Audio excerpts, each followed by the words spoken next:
There's a quietness to the night that makes everything louder. The world outside has settled into sleep, but inside your head, something is still moving, still talking, still pulling you away from the rest you need. You lie there in the dark, and the thoughts keep coming. What you said earlier today. What you need to do tomorrow. The conversation you wish you'd handled differently. The worry that won't quite let go. And beneath it all is this feeling that your own mind has become the thing standing between you and peace. Like it's working against you. Like if you could just turn it off, just make it stop for a moment, you could finally rest. But you can't. The harder you try to quiet it, the louder it seems to become. The more you tell yourself to stop thinking, the more thoughts arrive. And so you lie awake, tired but unable to sleep, fighting a battle with something you can't see, exhausted by your own mental noise, wondering why rest feels so impossible when all you want is to let go. Alan Watts spent much of his life exploring this struggle. Not from a distance, not as someone who had transcended it completely, but as a man who knew what it was like to be at war with his own mind. He understood the exhaustion of lying awake, the frustration of thoughts that won't stop, the quiet desperation of wanting your mind to just be still. And what he discovered, through years of studying both Eastern philosophy and his own direct experience, was something simple but profound. The mind isn't your enemy. It never was.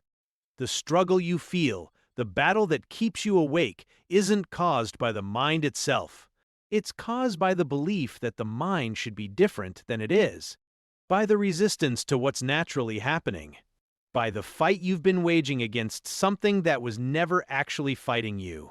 And once you see this, once you understand what Watts understood about the nature of mind and thought and awareness, something begins to shift. Not because you've learned to control your thoughts or master some technique for quieting mental noise, but because you've recognized something that was always true but hidden by the struggle itself. Think of thoughts like waves on an ocean. They rise up from somewhere deep and invisible. They move across the surface. They crest and fall and dissolve back into the water.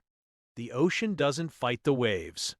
It doesn't try to make them stop or judge them for being too big or too frequent. The waves are just what happens when you have an ocean. They're part of the nature of water, part of the movement of wind and tide, part of what oceans do. And your mind is like this. Thoughts are what minds do. They arise. They move through. They dissolve.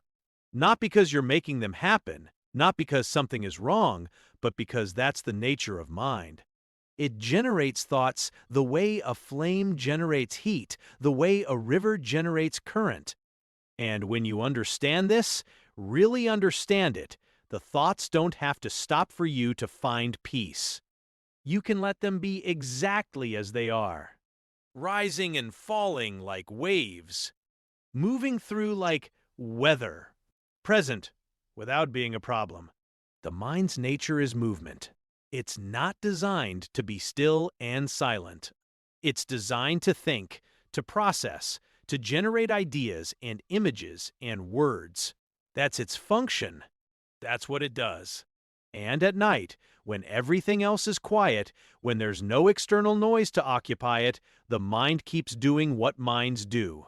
It keeps moving, keeps thinking, keeps generating content. Not because it's broken or malfunctioning, but because it's working exactly as it's meant to.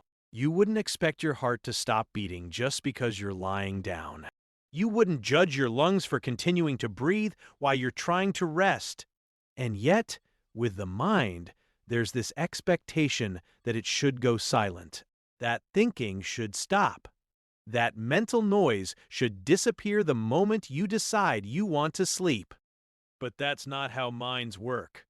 They continue their natural movement whether you're awake or asleep, active or resting, wanting them to be quiet or not.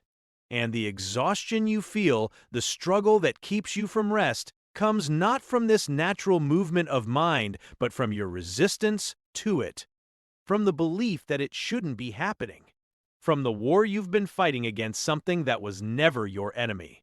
When you try to observe your thoughts, to watch them pass by without getting caught in them, something interesting happens. You create a sense of two things: the thoughts and the one watching the thoughts, the mind and the one trying to manage the mind. And this feels like it should help. Like it should create distance, create space, create the peace you're looking for. But look more carefully at what's actually happening. When you're watching your thoughts, who is doing the watching? When you notice you've gotten lost in thinking and you try to return to observing, who notices? There's always another layer. Another watcher watching the watcher. Another observer observing the observer. And what Watts saw, what Buddhism had understood for centuries, is that this observer you're trying to maintain is itself just another thought, just another movement of mind. You haven't actually stepped outside your thinking. You've just created a new thought that's pretending to be separate from the other thoughts. And this is why the effort to observe, to be mindful, to maintain witness consciousness can become so exhausting. Because you're trying to split yourself in two, trying to be both the mind and the one controlling the mind. And that split, that division, creates more struggle, not less. There's just awareness. Simple, ordinary awareness.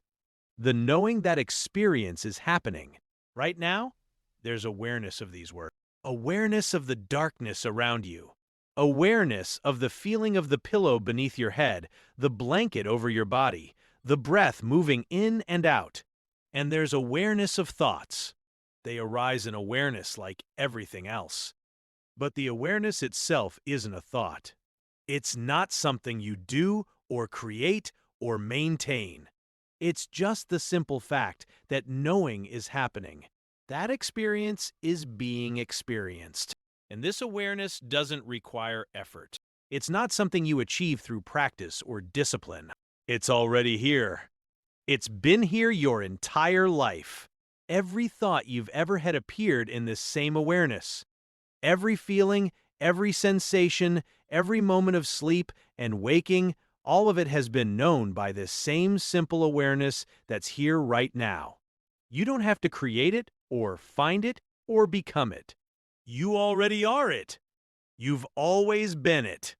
The only thing that's been missing is the recognition of what's always been true. When the fighting stops, when you finally let go of the need for your mind to be different than it is, something softens. Not always immediately.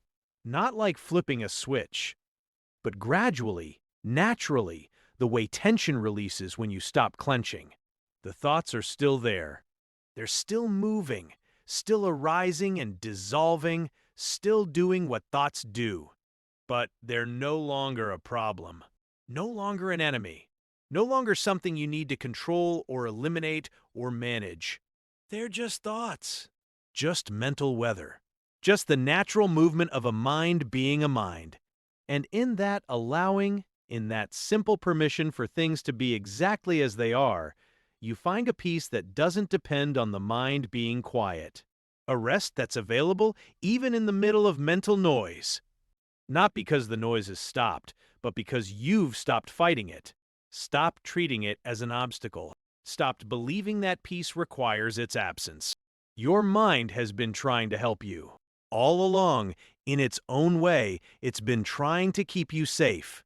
The worry about tomorrow, that's the mind trying to prepare you for what might come. The replaying of conversations, that's the mind trying to learn, trying to understand, trying to make sense of your social world. The planning and analyzing and problem solving, all of it is the mind doing what it thinks will protect you, what it thinks will help you survive and thrive. It's not attacking you. It's not working against you. It's been trying, in the only way it knows how, to take care of you. And when you see this, when you recognize that even the anxiety and the overthinking and the mental noise that keeps you awake are just the mind's clumsy attempts to help, something shifts. The antagonism fades. The war ends. Not because you've defeated an enemy, but because you've realized there was never an enemy to begin with. Just a mind doing what minds do. Just thoughts arising and passing. Just mental movement that's allowed to be exactly as it is. You can let the mind be busy. You can let thoughts come as quickly and frequently as they want to come. You can let the mental noise be as loud as it needs to be. Nothing about this prevents your rest. Nothing about this stands between you and sleep. What prevents rest is the fighting, the pushing away, the judging and resisting and trying to make things different. And when that fighting stops, when you give the mind complete permission to be exactly as restless as it is, something happens. The restlessness begins to settle on its own. Not because you made it settle, not because you did something right, but because restlessness needs resistance to sustain itself. It needs something to push against. And when you stop providing that resistance, when you stop pushing back, the restlessness has nothing to maintain it. It's like a wave that needs wind to keep it going. When the wind stops, the wave naturally calms. The awareness that's here right now, the knowing of your experience, this isn't troubled by thoughts. It's not disturbed by mental noise. It doesn't become anxious when anxiety appears or restless when restlessness arises. Awareness is like space. Everything appears in it, moves through it, dissolves back into it. But the space itself remains unchanged. A thought can be chaotic, and awareness is still. A feeling can be intense, and awareness is untouched. The body can be tired, and awareness simply knows the tiredness without being tired itself. And you are this awareness. Not the thoughts appearing in it, not the feelings moving through it, but the awareness itself, the knowing, the space in which everything appears. And this awareness needs nothing, lacks nothing, struggles with nothing. It simply is. And in recognizing yourself as this, in seeing that you are not the restless mind, but the awareness in which the restless mind appears, you find a peace that was always here. That never left. That was just overlooked in the struggle. The darkness holds you. The quiet of night surrounds you. And somewhere in all of this, in the simple allowing of what is, in the recognition that the mind isn't your enemy and never was, rest becomes possible. Not as something you achieve, not as something you earn by finally getting it right, but as something that naturally arises when the fighting stops, when the resistance dissolves, when you let everything be exactly as it is. The thoughts can keep moving. The mind can stay as active as it wants to be.